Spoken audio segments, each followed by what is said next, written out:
Welcome friends, welcome back to the kitchen, welcome back to Cocktails After Dark. Today we're going to do another cocktail out of this little cocktail book published in 1930 called Cocktails by Jimmy, late of Ciro's London.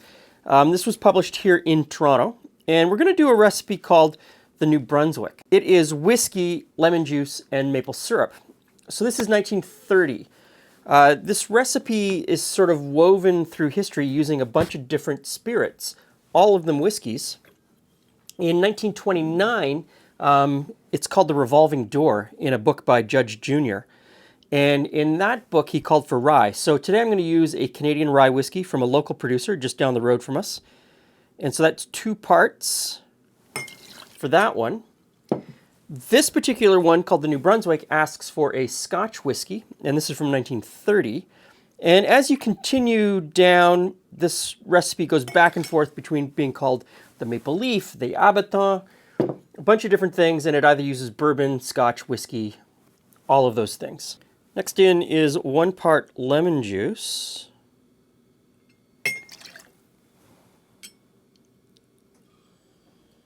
A little bit more. And of course, maple syrup. And you'll notice my maple syrup jug is almost empty, but that's fine. This is what? The second week of February when I'm filming this.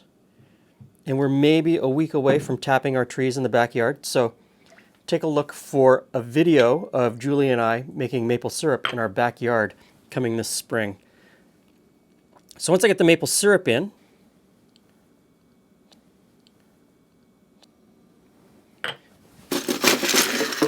both of these get iced.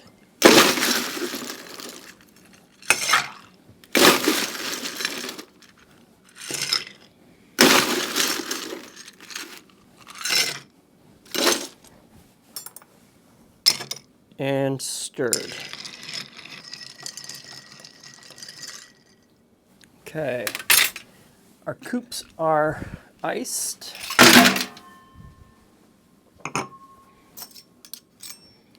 And so this is the one with Chivas.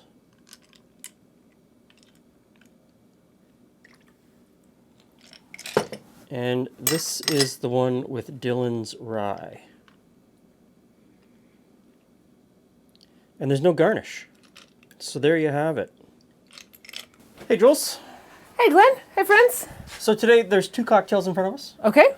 This one technically is the one that is from this cocktail book. It's called the New Brunswick because it's made with Scotch whiskey. Okay. This one's made with rye. So it could be called the Revolving Door, but it's made with Canadian rye, so it could be called the Abaton. You know, that's the difference of, 30 years and different cocktail books making essentially the same cocktail but using different names for it. Okay. So I'll try the one with Dillon's Rye first. Okay. I like the Dillon's Rye. Wait, let me grab mine better. There we There you go. go.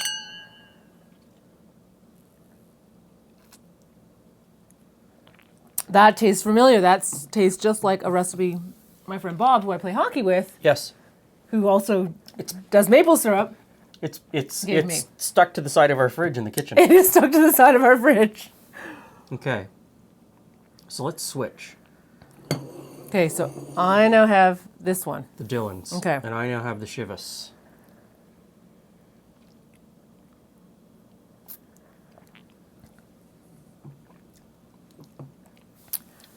This one's a little punchier, Yeah. but still quite lovely. It's got a little more to it. I prefer the Dillons, I think, to the Chivas. And of course, this completely changes with whatever style of whiskey you want to use. There's so many styles of whiskey. I bet it would even change if you used a different maple syrup. Because I'm going to guess you used the dark maple syrup. I used the dark. didn't you? Did use the dark maple syrup. I would probably put a little less lemon in it. It is lemon heavy, definitely. Maybe take some of the lemon out and some lemon bitters just to kind of round out the flavor a little bit, or to make it kind of. Do we have lemon bitters? You could even make it and just put a couple dashes of bitters. Is that what you're suggesting? Yeah. Okay, in lieu of lemon at all. Do we have? I feel like we need to whip that up right now. Here we go. Just to try it. Oh no, we have lime. Such a collection of things, but we have orange and lime, but no lemon. No lemon. Well, there you go. So much for that experiment. So, I guess I'll look for lemon bitters. I think this is a good cocktail. Yeah. I think it is, and I think if you don't have access to maple syrup because you're in the deep south, put this with a bourbon and sorghum. Ooh, that would have a slightly different flavor, Have but a you'd still get that lovely sweetness. You get that and sweetness, things to and, it. and sorghum would also bring that depth that the maple syrup's kind of adding in the background. And then you could add a whole new set of names to go with it. Completely, completely. So I think this would be. I think this is good, and I agree with you. Dial back the lemon a little bit, and maybe try some lemon bitters. But overall, pretty good. Thank you very much. Thanks for stopping by. See you again soon.